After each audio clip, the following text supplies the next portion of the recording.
لكم عدو مبين وأن اعبدوني هذا صراط مستقيم. ولقد أضل منكم جبلا كثيرا أفلم تكونوا تعقلون.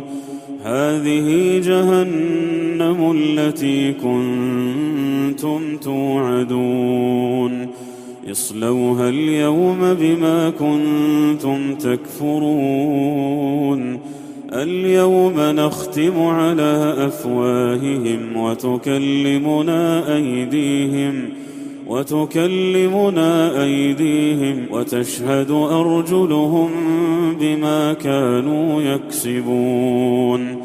ولو نشاء لطمسنا على أعينهم فاستبقوا الصراط